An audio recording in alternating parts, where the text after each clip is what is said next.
Mesdames et messieurs, bonjour, bienvenue sur votre émission des livres et des lettres. Cette fois-ci, nous sommes allés à Tokan pour notre enregistrement. Nous avons élu domicile à Les Jardiniers. C'est un petit coin assez extraordinaire et coquin qui allie nature et modernité. Vous avez certainement eu le temps de le découvrir. Aujourd'hui, on va parler d'un ouvrage, je vous l'avais promis déjà, La faille de minuit. C'est un recueil de nouvelles policières conduit par Marcel Tcheyon-Kogon. On va recevoir un des contributeurs à cette réalisation collective, en la personne donc de Eros Ekundayo Nyaklo, qu'on connaît déjà sur ce plateau, qui est passé déjà avec un ouvrage individuel. Eros Nyaklo, bonjour. Bonjour. Tanguy. Merci d'être là, d'avoir accepté mon invitation d'ailleurs et de partager quelques instants avec moi sur ce plateau. Alors pour votre contribution, vous aviez publié Au nom du Père. C'est une histoire un peu qui met, je dois dire, au devant de la scène, un enfant qui se trouve du jour au lendemain à devoir prendre la relève, je dois dire, de son papa assassiné violemment parce qu'il avait des ambitions politiques un peu. Il était devenu aussi, je dois dire, quelque peu célèbre dans le coin, sauf qu'il découvre en cherchant à comprendre comment est-ce qu'il a été assassiné, parce qu'il a été assassiné justement, le crâne fendu, vous avez été violent, hein, le crâne fendu, en cherchant donc à comprendre un peu tout ce qui s'est passé autour. Il va découvrir au-delà même de cet assassinat-là. C'est-à-dire que son père n'était pas en réalité le père qu'il pensait être. Pourquoi vous assommez votre personnage principal comme ça?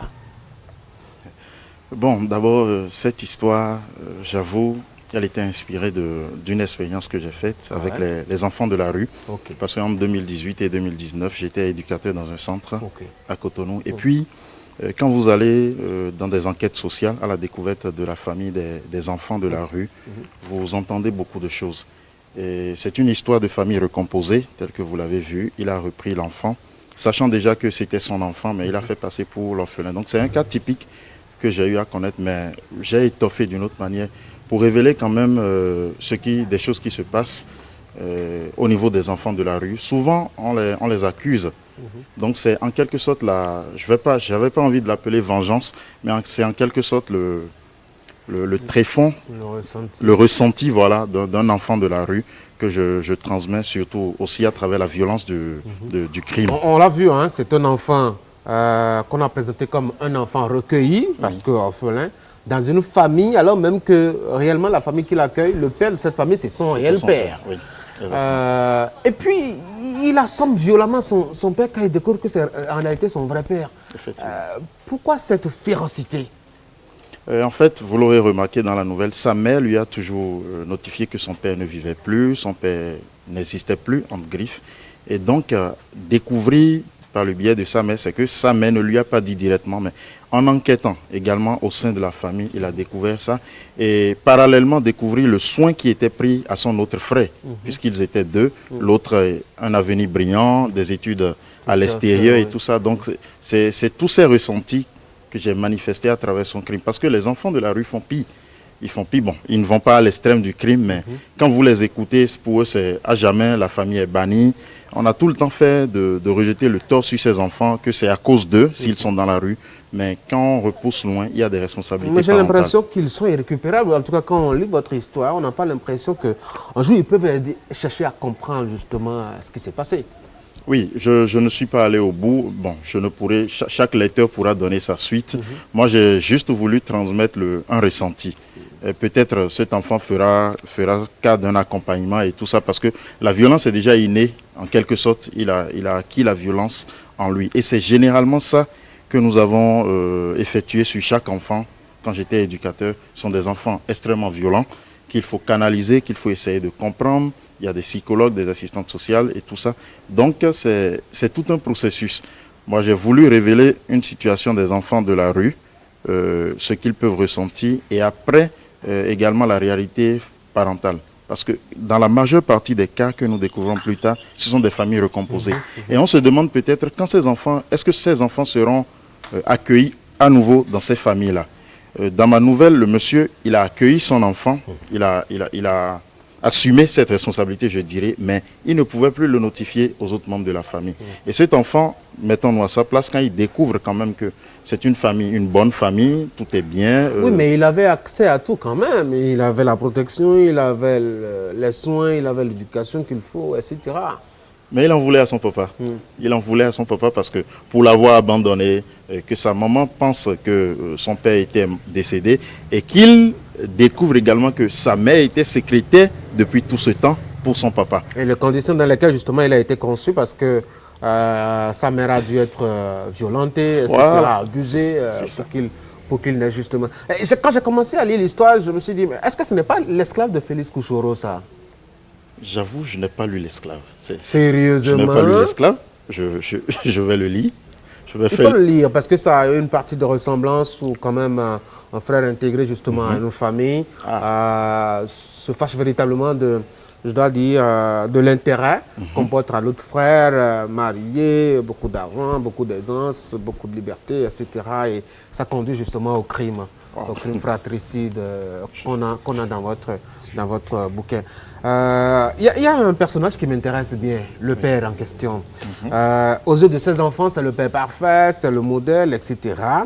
Vous en faites non seulement le complice de la dame qu'il a violée et avec qui il a eu un enfant dont il cache la paternité, mais il a aussi une famille, dehors vous l'aviez soufflé, et il fait des affaires louches.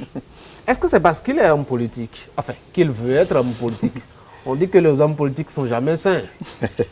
Dans cette nouvelle particulièrement, j'ai voulu sortir du cadre selon lequel la victime est toujours celle qui a de bons comportements, celle qui était innocente. J'ai voulu sortir du cadre de la victime innocente, celle que tout le monde, que l'auteur essaie de parfaire en quelque sorte. J'ai voulu lui jeter du discrédit. C'est vrai, à l'entame, j'avais en tête déjà un père entre griffes irresponsable. J'avais cela en tête pour faire sonner le glas de la réalité de l'enfant de la rue. Mais c'est pas après, en écrivant, je me suis dit, je vais lui donner un côté bon et après révéler son côté louche et tout ça. C'était ça la construction de ce personnage. Et les hommes politiques doivent avoir forcément deuxième, troisième, quatrième bureau. Non, j'ai pas vous du les tout assommez, vous n'êtes pas gentil avec eux du tout alors dans l'ouvrage. Non, je me suis dit, comme tout le monde a vu un peu sa magnanimité dans le quartier, et ses œuvres réalisées, il construisait un hôpital, la population décide de le porter en quelque sorte et lui-même, il est porté par ses aspirations. Voilà. À ce jeu-là, justement, et c'est arrivé. De toute façon, on a quand même une très bonne mise en scène. Merci. Où c'est le garçon, je dois dire étudiant en médecine, qui a fini, qui rentre, qui, ma foi, se transforme en détective privé pour aller au bout de l'histoire. Et là, les policiers, les flics, ils ne seront pas contents de vous, hein, parce que vous les montrez sous un mauvais jour, corrompus, complices parfois des crimes, qui n'ont souvent pas dissidents. Je dois dire, les fouilles ne donnent pas véritablement, ne révèlent pas véritablement les vrais auteurs. En effet, vous allez remarquer, moi je dirais que ma plume fait un processus depuis Teki, depuis les tontinières. J'essayais un tout petit peu, je n'en veux pas du tout à la police, du tout pas, mais je rentre un peu dans la peau du commun des Béninois. Vous savez, quand on questionne des personnes, beaucoup en veulent à la police, par exemple, en dehors des fonctions... Est-ce que c'est la police ou aux institutions républicaines en réalité? Oui. Est-ce que nos institutions n'ont pas perdu toute leur crédibilité aujourd'hui? Je pense que c'est mieux dit quand on parle des institutions, effectivement, je suis d'accord. Donc, c'est quand on questionne le commun des personnes qui disent qu'on a arrêté leurs proches, c'était pas lui le coupable, peut-être des populations qui révèlent beaucoup de choses, qui en veulent.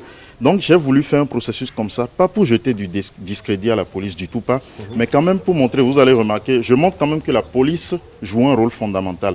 Maintenant, les gens également, bon, il y a des choses que moi-même j'ai connues, j'ai rencontrées, j'ai écoutées, que j'essaie de faire sortir. Par exemple, quand on va au poste et puis tout de suite, on n'écoute pas sa plainte, on fait tarder un peu la personne. Oui, l'inspecteur ou le commissaire qui se fait tailler les ongles par une jolie dame, alors même qu'il y a un plaignant qui arrive, etc. Et puis, non, vous n'êtes pas gentil. Le commissariat qui pue la cigarette, c'est quand même bizarre. Sauf que vous avez fait un jeu de personnage qui m'a paru assez singulier. Hein. les hommes, enfin, les personnages, certains personnages apparaissent très bons, je dois dire, en tout cas aux yeux du grand public, alors qu'au fond, ils ne sont pas bons. Et puis ceux que le public a priori perçoit, voit comme mauvais, sont en réalité pas mauvais. Je choisis par exemple la jeune fille avec qui justement le monsieur qui a été assassiné sort. Tout le monde la traite de pute, mais en réalité ses réflexions n'ont rien à voir avec la prostitution. Hein. Pourquoi ce contraste? Bon, j'avoue, c'est l'un des travaux les plus difficiles que moi, personnellement, j'ai à faire quand je veux écrire. Je passe assez de temps sur je dirais, le profil des personnages. J'ai voulu sortir un profil d'une étudiante, checker le personnage, donc à la recherche des moyens, à la rigueur, pour survivre, et qui tombe sur un boss, excusez le thème. Donc c'est la réalité de certaines étudiantes qui tombent sur des personnes comme ça, qui sont comme... la manne, quoi, la manne tombée du ciel. Et elles, en fait, ce qui les lie à cette personne, c'est juste qu'elles apportent peut-être une écoute attentive à cette personne en question. Elles n'attendent rien en retour, peut-être juste la pécule de la part de la personne, mais au fond, ce sont des personnes très innocentes. Et vous voyez, c'est elle qui a en quelque sorte donné des indices à l'enfant dans le déroulement de l'enquête. Donc c'était un personnage singulier, effectivement, que je voulais faire. Elle va jusqu'à refuser 50 000 hein, pour dire qu'elle n'a pas acheté. C'est rare ça. Pour une maîtresse, pour une jeune fille qui va dans une école aussi prestigieuse qu'on connaît, universitaire qu'on connaît, c'est quand même très très inattendu là. Un autre personnage qui m'intéresse bien, c'est le frère. L'oncle Jackie. L'oncle Jackie. Au départ, vous le montrez un peu complice, suspect, louche dans ses attitudes. Puis après, on comprend en réalité qu'il est comme, je dois dire, le gilet pare-balles, qui protège un peu. Mais il était où alors quand son protégé recevait le coup de hache au milieu du crâne? Il est apparu à la fin, c'est lui qui a sauvé le fils en quelque sorte. Donc j'ai voulu faire de lui, justement, à la fin, je vais peut-être sortir hors cadre. C'était, dans la première écriture, c'était pas lui qui sauvait le fils. C'était Tchéké, l'étudiante en question, qui est venue dans la maison. Mais je me suis dit après, comment est-ce qu'elle est venue là et tout. Il faut aller au bout de la fraternité. J'ai voulu faire transmettre un message de fraternité à travers cet oncle qui couvre même, je dirais, jusqu'au bout son frère. Dans ses déboires, dans ses affaires louches, il est toujours présent. Il prend sa défense. Et puis le fils, vous allez remarquer, il a eu un tic quand il est allé à l'usine et il a remarqué l'acharnement, le dénouement de l'oncle pour sortir sa famille ou bien l'usine en quelque sorte, malgré la mort du père, pour que l'usine aille au bout pour que les efforts du père aillent au bout de leur concrétisation. Donc je voulais faire sortir un personnage qui couvre. Vous faites accuser la pauvre épouse de la victime, vous la chargez, même si bon. En réalité, sur la scène, elle n'apparaît pas beaucoup.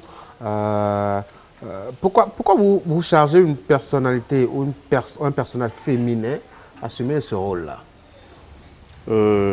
C'est vrai, je n'ai pas fait une analyse poussée.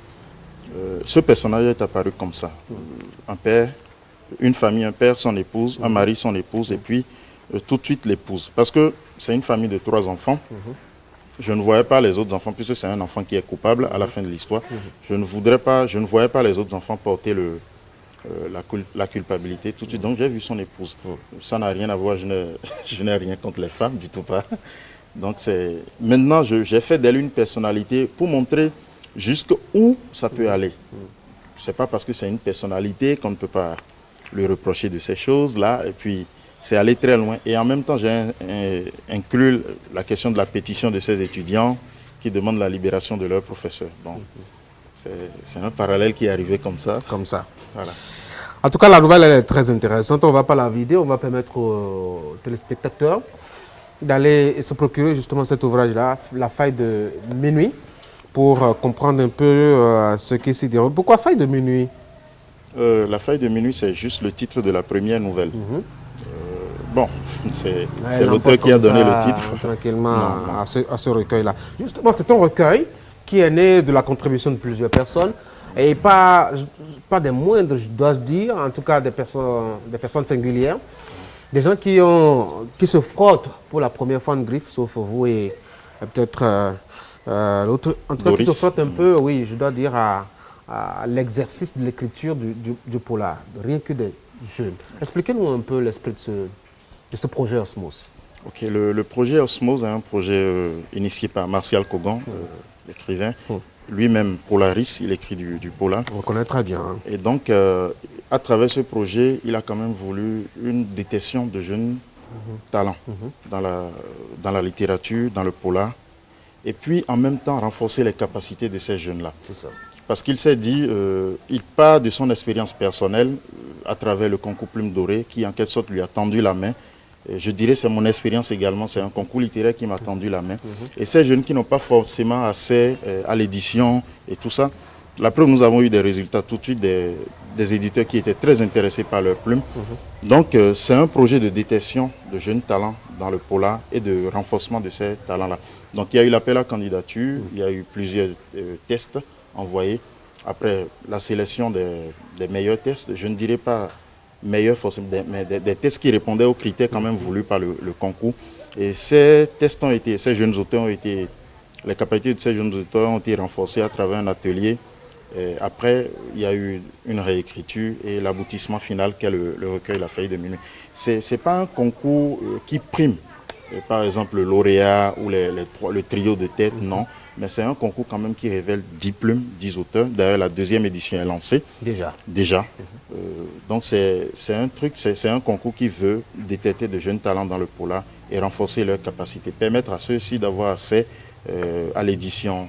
Voilà. Comment vous appréciez, vous, personnellement, ces jeunes Moi, j'ai été séduit. Pour me marier, souvent, je disais à Martial, comme si ils nous ont mis, excusez le terme, le feu. Ils nous ont mis le feu en quelque sorte. Et si nous, on ne travaille pas, nous, on n'est pas encore abouti, mais si on ne travaille pas davantage, ça prouve qu'il y a une jeune génération, une très belle plume de très bons auteurs qui arrivent. Et ça fait vraiment comprendre que le polar béninois, les jeunes aiment le polar béninois et qu'il faut davantage valoriser ce genre. Alors, j'ai lu les histoires, je m'attendais, enfin, c'est vrai, on connaît la tradition du polar, hein, du sang par ici, quelque chose qui est perdu par là, quelqu'un qu'on a tué, un mec qui apparaît ou une femme qui apparaît, qui joue les intelligents et qui dénoue la situation et qui nous permet de souffler et d'avoir le coupable. Est-ce qu'il n'est pas temps de trouver un moyen de faire évoluer le polar? Oui. Déjà, vous avez parfaitement raison. Déjà, la première des choses qu'on dit souvent aux auteurs, c'est de contextualiser leur plume. C'est fini le temps, je ne dirais pas, ils nous ont inspirés, Agatha Christie, tout ce qui est polar, ça nous a inspirés. Mais davantage, désormais, on doit contextualiser le polar à notre contexte béninois. L'actualiser, oui, l'actualiser au contexte béninois. Et le schéma classique, meurtre, crime, enquête, dénouement, c'est à chaque auteur de voir comment tourner autour. C'est vrai, il y a des éléments incontournables dans le polar. Le crime, le mobile, l'enquête, les suspects et tout ça. Mais c'est à chaque auteur de trouver la particularité. Pas forcément rester dans le genre classique, certains diraient même plat, mais quand même innover autour. Est-ce que vous l'apprenez à ces jeunes pousses-là? Oui, ça a été vraiment fait lors de l'atelier. C'était un atelier où il y a eu des intervenants. Martial aussi était intervenu via Zoom, parce qu'il n'était pas à Cotonou dans la période. Donc, ils ont vraiment été renforcés, leur capacité a été renforcée. Et très tôt, on l'a vu dans la réécriture des tests. Parce que les tests étaient présélectionnés. Il y a eu une phase de réécriture également. Qui a précédé la publication. Oui. Eros Nianklo, merci beaucoup d'être venu sur cette émission. Un mot rapidement pour finir. Inviter les jeunes, les passionnés, les lecteurs à se procurer du recueil qui est toujours disponible. Et également, inviter beaucoup de jeunes à s'intéresser au polar. C'est un genre dont on parle peu, je dirais, qui n'a pas toute sa grandeur, mais qui révèle énormément de choses. Le polar est un baromètre de la société, comme le dirait Martial, et je pense davantage que s'intéresser pour des jeunes passionnés, des jeunes plumes au polar, leur permettrait de révéler davantage beaucoup de choses qu'ils pensent non dites, en quelque sorte. Donc, inviter toutes les jeunes plumes, tous les jeunes auteurs à s'intéresser davantage à ce genre. Merci. Merci, Eros Nianklo, contributeur du recueil de nouvelles policières La Faille de Minuit. C'est un recueil né, je dois dire, d'un projet, Osmose, qui a permis quand même de révéler de nouveaux jeunes talents afin de reprendre, de pérenniser la flamme donc, du roman policier au Bénin. Encore une fois, merci. Merci. Du courage à vous et bonne chance. Merci beaucoup. Mesdames et messieurs, merci d'avoir été là. Ce fut un plaisir d'avoir été avec vous pour ce rendez-vous de littérature sur Canal 3 Bénin. On va se donner rendez-vous samedi prochain à partir de 11h. Mais d'ici là, vous vous portez très bien. Vous passez un excellent week-end en compagnie des programmes de la chaîne La Première à Cotonou.